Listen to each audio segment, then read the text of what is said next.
Você já se perguntou se tudo o que nos ensinaram sobre a teologia realmente vem de Yahweh? E se a teologia, em vez de aproximar o homem do Criador, fosse um instrumento de desvio enraizado em filosofias pagãs? Será que sua origem é tão pura quanto dizem, ou existe um segredo obscuro que poucos ousam revelar? O que Moshe, Moisés e os profetas realmente ensinaram sobre conhecer Yahweh? E mais, por que tantos nomes santos foram ocultados ou trocados por títulos genéricos e, pior, por nomes pagãos? Hoje vamos revelar o que ninguém quer que você descubra. Bem-vindo ao canal Os Segredos da Torá, onde revelamos verdades ocultas das Escrituras e desmascaramos enganos que afastam o homem de Yahweh. Se você valoriza a verdade e deseja aprofundar seu conhecimento, já deixe seu like e se inscreva no canal. Escreva nos comentários que a verdade de Yahweh brilhe sobre nós. Agora prepare-se. O que você verá neste vídeo pode mudar sua percepção da emuná, fé, para sempre. O que está escondido na palavra teologia? A maioria das pessoas nunca questiona a origem da palavra teologia. Parece um termo inofensivo, acadêmico e até respeitável. Mas poucos sabem que suas raízes não vêm da emuná, fé, original de Yahweh, revelada a Avraham, Abraão, Yitzhak, Isaac e Yaakov, Jacó. Ao contrário, a teologia foi construída sobre bases filosóficas que remontam às civilizações pagãs da Grécia, Roma e Babilônia. Os profetas advertiram contra misturar a emuná, fé, com conceitos humanos. Mas a teologia se tornou exatamente isso, uma fusão entre a verdade de Yahweh e a sabedoria dos gentios. Mas de onde vem esse termo? Como ele se infiltrou na emuná, fé, que deveria ser pura e inabalável? E o mais importante, o que as Escrituras dizem sobre isso? A origem da palavra teologia e suas raízes pagãs. O termo teologia vem do grego theos, que significa Deus, e logia, que quer dizer estudo ou discurso. À primeira vista, pode parecer uma palavra neutra, mas há um problema grave. A palavra theos era usada para se referir a várias divindades do panteão pagão, como Zeus, Apolo, Hermes e outros deuses gregos. Isso significa que a própria raiz da palavra teologia está contaminada por conceitos estranhos à emuná, fé verdadeira. Shemot, Êxodo 23:13. Em tudo o que vos tenho dito, guardai-vos, e do nome de outros deuses nem vos lembreis, nem se ouça da vossa boca. Se Yahweh ordenou que nem sequer mencionássemos o nome de outros deuses, como poderíamos adotar um termo impregnado dessas influências? A verdade é que a teologia, como a conhecemos hoje, não nasceu com os profetas ou com os sábios de Israel, mas sim nas academias filosóficas da Grécia Antiga, que não adoravam a Yahweh, mas sim aos seus próprios deuses. Mas o problema não para por aí. A influência da filosofia grega na teologia. O pensamento teológico ocidental foi amplamente moldado pelos filósofos gregos como Platão, Aristóteles e Sócrates. Mas o que isso tem a ver com a emuná, fé em Yahweh? Os gregos viam o divino como um conceito abstrato, algo distante da realidade humana. Para eles, os deuses não tinham uma relação pessoal com os homens, mas eram entidades que existiam para serem estudadas e discutidas. Isso contrasta diretamente com o que as Escrituras ensinam. Bereshit, Gênesis 17:7. E estabelecerei o meu pacto entre mim e ti e a tua descendência depois de ti em suas gerações, por pacto perpétuo, para te ser a Elohim e a tua descendência depois de ti. O Criador Yahweh não é um conceito filosófico. Ele é um Elohim vivo, que fez um pacto real com Avraham, Abraão e sua descendência. Terrilim, Salmos 115, 3-5. O nosso Elohim está nos céus. Tudo faz como lhe agrada. Os ídolos dele são prata e ouro. obra das mãos dos homens. Têm boca, mas não falam. Têm olhos, mas não veem. Os gregos, no entanto, adoravam imagens e criavam sistemas de pensamento para justificar sua idolatria. E foi nesse contexto que nasceu a teologia, como a conhecemos. Como a teologia se tornou um instrumento de controle. Desde a antiguidade, os poderosos entenderam que controlar a religião era um meio eficaz de dominar as pessoas. A teologia foi usada para justificar guerras, perseguições e manipulações ao longo da história. Marcos 7,13. Invalidando a palavra de Yahru pela vossa tradição que vós transmitistes, e muitas coisas semelhantes fazeis. Yahushua criticou os líderes religiosos de sua época por distorcerem a verdade com suas tradições. Hoje, a teologia moderna faz o mesmo, afastando as pessoas do verdadeiro conhecimento de Yahru. Mas há algo ainda mais grave: a substituição dos nomes sagrados. Outro problema sério que a teologia trouxe foi a substituição dos nomes originais por nomes pagãos. O verdadeiro nome do Messias é Yahushua, mas foi substituído por Jesus, um nome sem raízes hebraicas, derivado do grego Iesous, que tem conexões com deidades helênicas.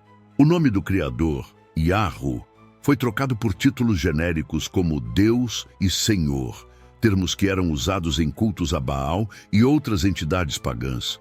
Isso não foi um erro inocente, foi uma tentativa deliberada de afastar a emuná, fé, da sua raiz hebraica. Shemot, Êxodo 3,15.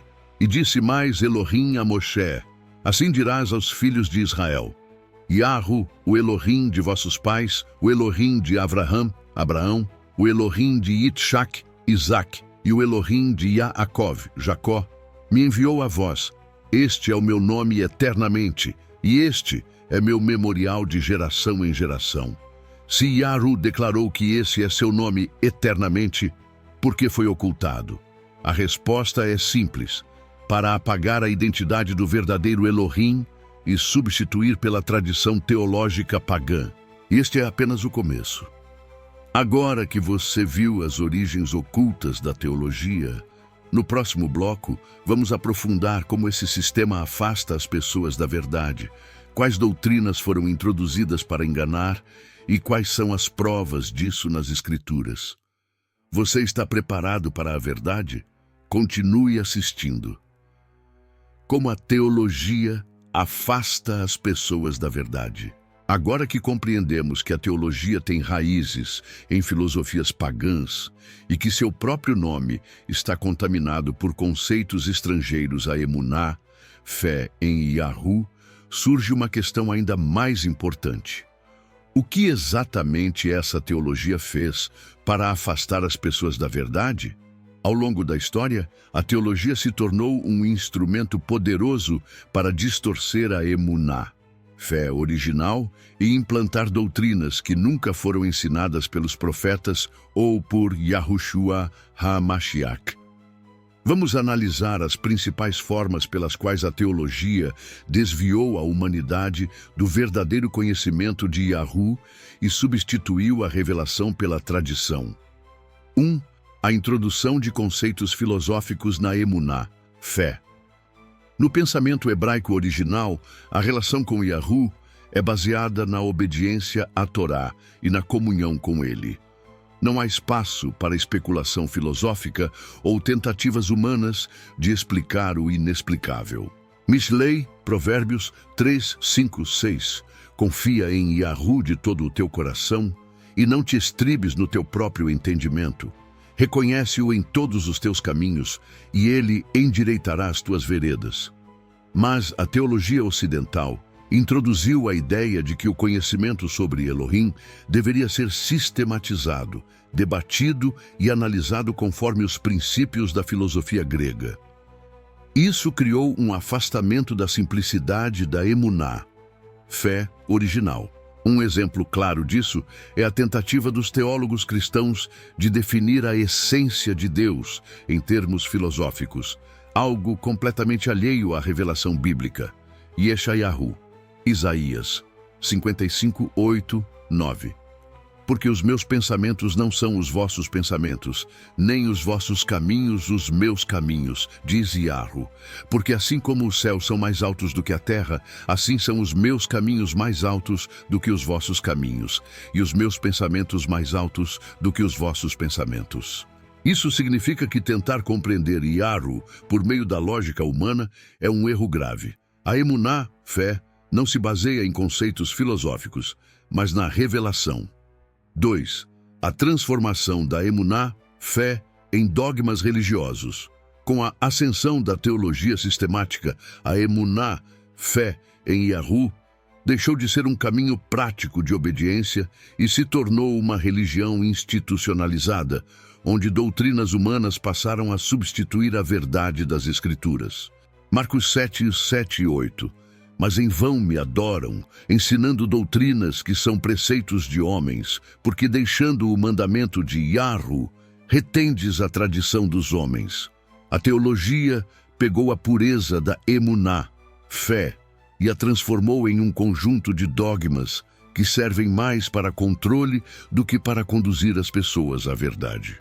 O exemplo mais gritante disso é a forma como a teologia eliminou a observância da Torá na maior parte do cristianismo, substituindo os mandamentos eternos por preceitos religiosos criados por homens. Devarim, Deuteronômio 4:2. Nada acrescentareis à palavra que vos mando, nem diminuireis dela, para que guardeis os mandamentos de Iarro, vosso Elohim, que eu vos mando. O ensino original da Torá foi sendo diluído até que a emuná, fé, se transformasse em um sistema de crenças desconectado da verdade, revelada a Avraham, Moshe e os profetas. 3. A substituição da verdade pelo paganismo. Um dos maiores impactos da teologia no desvio da emuná, fé original, foi a introdução de conceitos pagãos no meio do povo de Elohim. A começar pela mudança dos nomes sagrados, a teologia removeu a identidade hebraica da emuná, fé, e a substituiu por nomes e títulos derivados de culturas pagãs. Por exemplo, Yahushua, que significa Iarro é salvação, foi substituído por Jesus, nome que deriva do grego Jesus, que não tem relação com o significado original. Iarro, o nome do Criador, foi substituído por Deus, uma palavra genérica que era usada para se referir a diversas divindades pagãs. Shemot, Êxodo 3:15. E disse mais Elohim a Moshe: assim dirás aos filhos de Israel: Iarro, o Elohim de vossos pais, o Elohim de Avraham, o Elohim de Itchak e o Elohim de Yaakov, me enviou a vós. Este é o meu nome eternamente, e este é meu memorial de geração em geração. Se Iarro declarou que esse é seu nome eternamente, por que a teologia insistiu em removê-lo? A resposta é clara: para apagar a identidade do verdadeiro Elohim e introduzir conceitos que favorecessem uma emuná, fé, manipulada e corrompida. 4. A eliminação dos mandamentos de Iarro. Outro efeito devastador da teologia foi a eliminação da obediência aos mandamentos de Iarro. A teologia cristã tradicional ensina que a Torá foi abolida e que os mandamentos não precisam mais ser seguidos. Mas será que isso é verdade? Dehilim, Salmos 119:44. Assim observarei de contínuo a tua lei, para sempre e eternamente. Matitiahu, Mateus 5:17 e 18. Não penseis que vim destruir a Torá ou os Neviim, profetas. Não vim para destruir, mas para cumprir. Porque em verdade vos digo que até que o céu e a terra passem, nem um iod ou um traço se omitirá da Torá, sem que tudo seja cumprido. Os próprios ensinamentos de Yahushua deixam claro que a Torá não foi abolida. Mas então, por que a teologia insiste em dizer que os mandamentos não são mais necessários? A resposta está no desejo de afastar o povo da obediência e enfraquecer a conexão com Iarro. Daniel 7:25. E proferirá palavras contra o Altíssimo, e destruirá os santos do Altíssimo, e cuidará em mudar os tempos e a lei. Essa profecia descreve exatamente o que a teologia fez. Modificou os tempos sagrados e removeu a lei de Yahu, levando milhões ao engano. Agora que você viu como a teologia afastou as pessoas da verdade, no próximo bloco vamos explorar as doutrinas falsas que foram implantadas ao longo dos séculos, quem esteve por trás dessas mudanças e o que podemos fazer para resgatar a verdadeira emuná, fé. Você está pronto para descobrir a verdade oculta? As doutrinas falsas implantadas pela teologia e suas consequências. Agora que já compreendemos como a teologia desviou o povo da emuná, fé original, precisamos ir ainda mais fundo e analisar quais doutrinas falsas foram implantadas ao longo dos séculos, quem esteve por trás dessas mudanças e como podemos resgatar a verdade. A maioria das pessoas não percebe que muitas das crenças comuns hoje não têm fundamento na Torá, mas foram introduzidas gradualmente, seja por manipulação, seja por influência de tradições pagãs. Prepare-se, porque a partir de agora revelaremos verdades ocultas que poucos ousam discutir. 1.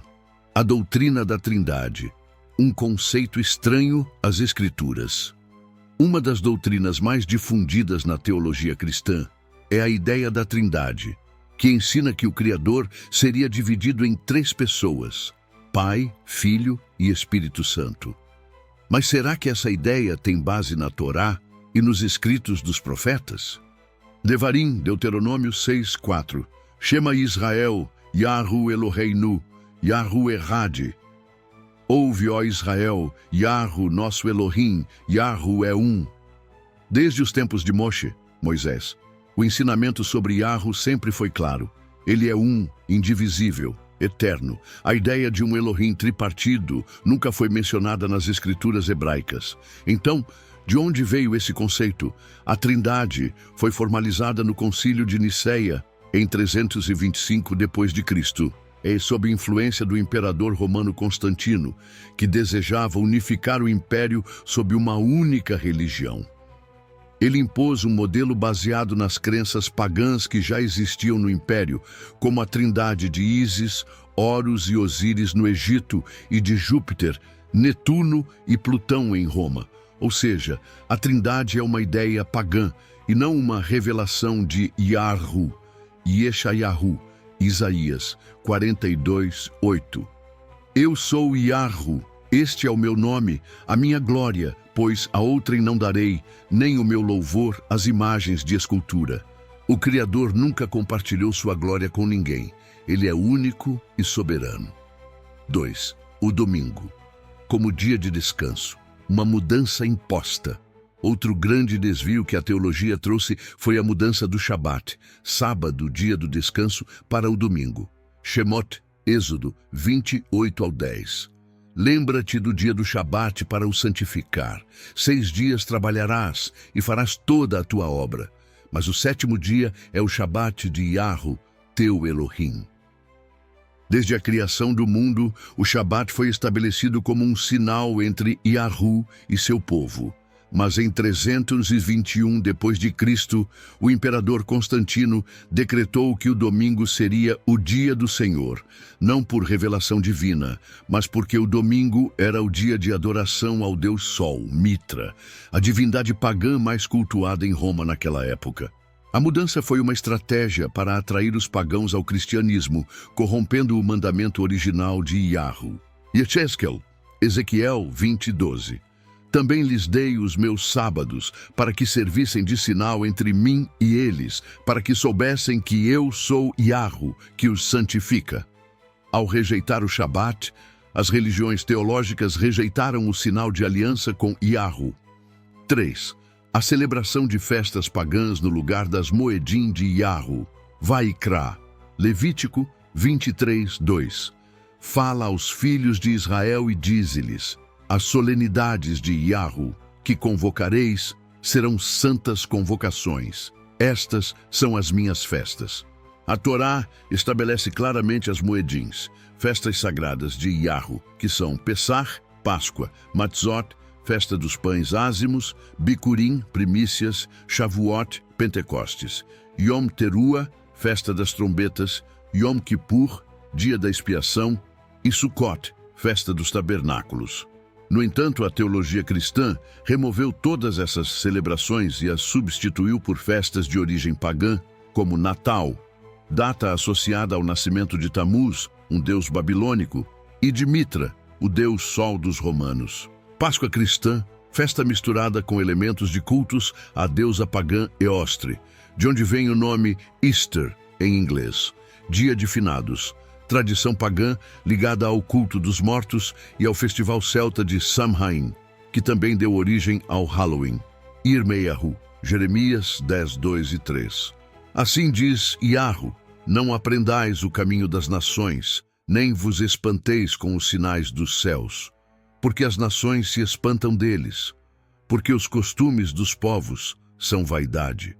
O próprio Criador advertiu para não adotarmos os costumes dos gentios. O que fazer diante dessas revelações?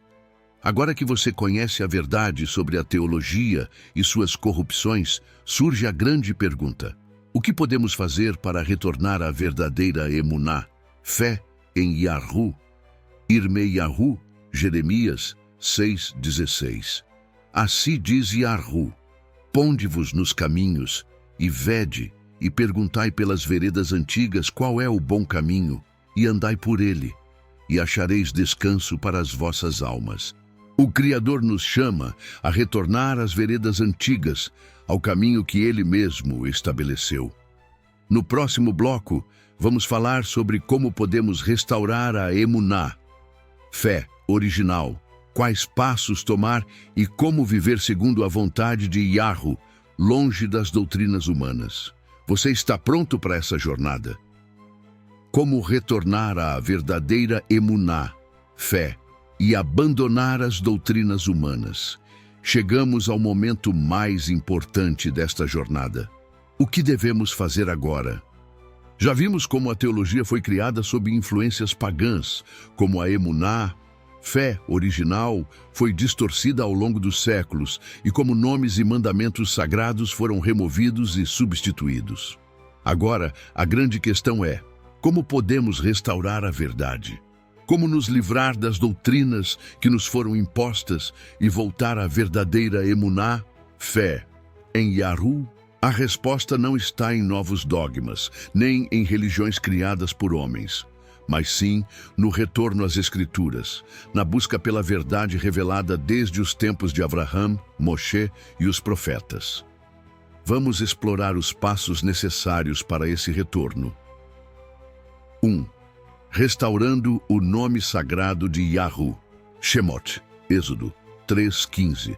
E disse mais Elohim a Moshe: assim dirás aos filhos de Israel: Yahru, o Elohim de vossos pais, o Elohim de Abraão, o Elohim de Itshak, Isaac, e o Elohim de Yaakov, Jacó, me enviou a vós. Este é o meu nome eternamente, e este é meu memorial de geração em geração. A primeira coisa que devemos fazer é resgatar o nome do Criador. A teologia tradicional removeu Yahru e o substituiu por títulos genéricos, como Deus e Senhor, que eram amplamente usados no culto a Baal e outras divindades pagãs. A própria Bíblia nos alerta sobre esse engano. Oséias 2:16 e 17. Naquele dia, diz Yahru, chamar-me-ás meu marido, e não mais me chamarás meu Baal. E da sua boca tirarei os nomes dos Baalim, e não mais se lembrará desses nomes. A substituição do nome de Yahru foi uma estratégia para desassociar a emuná, fé, verdadeira de suas raízes hebraicas e introduzir conceitos pagãos. Se queremos retornar à verdade, devemos começar por honrar o nome do Criador como Ele mesmo ordenou. 2. Restaurando o nome do verdadeiro Mashiach, Messias. Outro passo essencial é reconhecer o verdadeiro nome do Mashiach, Messias. O nome original do Messias é Yahushua, que significa Yahru é salvação. Matityahu, Mateus 1:21. E dará à luz um filho, e chamarás o seu nome Yahushua, porque ele salvará o seu povo dos seus pecados. O nome Jesus não existia no hebraico e é uma adaptação grega, Iesous, que além de alterar a pronúncia original, perde o significado real do nome sagrado. Ao chamarmos Yahushua pelo seu verdadeiro nome, restauramos a conexão com a promessa feita por Yahu ao seu povo. Yoshanan, João 17:6. Manifestei o teu nome aos homens que do mundo me deste. Se Yahushua veio para revelar o nome de Yahu, por que a teologia apagou essa verdade? 3. Retornando aos mandamentos eternos, Terrilim, Salmos 119:44. Assim observarei de contínuo a tua Torá, para sempre e eternamente. Os mandamentos de Yahu nunca foram abolidos. A teologia ensinou que a Torá foi cravada na cruz, mas essa é uma interpretação errada das Escrituras. Matityahu, Mateus 5:17-18. Não penseis que vim destruir a Torá ou os Neviim, profetas. Não vim para destruir, mas para cumprir. Porque em verdade vos digo que até que o céu e a terra passem, nem um iode ou um traço se omitirá da Torá, sem que tudo seja cumprido. Se o céu e a terra ainda existem, então a Torá continua válida. Isso significa que devemos restaurar a obediência aos mandamentos e parar de seguir doutrinas criadas por homens. 4.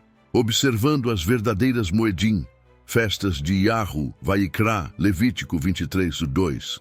As solenidades de Yahu, que convocareis, serão santas convocações. Estas são as minhas festas. Outro erro da teologia foi remover as festas sagradas e substituí-las por festas pagãs. As Escrituras estabelecem que devemos guardar Pesach, Páscoa, Matzot, festa dos pães ázimos, Bicurim e primícias, Shavuot, Pentecostes, Yom Teruah, festa das trombetas, Yom Kippur, dia da expiação, e Sukkot, festa dos tabernáculos. No entanto, a teologia cristã eliminou essas celebrações e introduziu festas como Natal, Páscoa cristã e Finados, todas com origens pagãs. Se queremos voltar à verdade, precisamos abandonar essas festividades e retornar às solenidades de Yahu. Zacarias 14:16. E acontecerá que todos os que restarem de todas as nações que vieram contra Jerusalém subirão de ano em ano para adorar o rei, Yahu Tsevaot, Yahu dos exércitos, e para celebrarem a festa dos tabernáculos. Até mesmo no reino milenar, as festas de Yahu continuarão a ser observadas. Então, por que não as seguimos agora? Como devemos viver a partir de agora? Irmeiahu, Jeremias 6:16. Assim diz Yahu: ponde-vos nos caminhos, e vede, e perguntai pelas veredas antigas qual é o bom caminho, e andai por ele, e achareis descanso para as vossas almas. O Criador nos chama a abandonar as tradições humanas e voltar ao caminho original. Isso significa clamar pelo nome de Yahu e não por títulos pagãos. Reconhecer Yahushua como o verdadeiro Mashiach, Messias. Obedecer à Torá e aos mandamentos eternos. Guardar o Shabat e rejeitar o domingo imposto pela teologia. Celebrar as festas sagradas e rejeitar festividades de origem pagã. Se realmente desejamos servir a Yahu, devemos rejeitar as doutrinas humanas e buscar a verdade revelada em sua palavra. Oséias 4:6. O meu povo foi destruído por falta de conhecimento. Porque tu rejeitaste o conhecimento, também eu te rejeitarei. Não sejamos mais enganados pela teologia. Se essa mensagem tocou você, escreva nos comentários. Estou voltando às veredas antigas. Compartilhe este vídeo para que mais pessoas descubram essa verdade. Assista também aos nossos vídeos recomendados na tela final e aprofunde-se ainda mais no conhecimento de Yahu, os segredos da Torá, revelando a verdade oculta. Inscreva-se no canal, ative as notificações e nos ajude a espalhar essa mensagem. Que Yahu ilumine seu caminho. Até o próximo vídeo.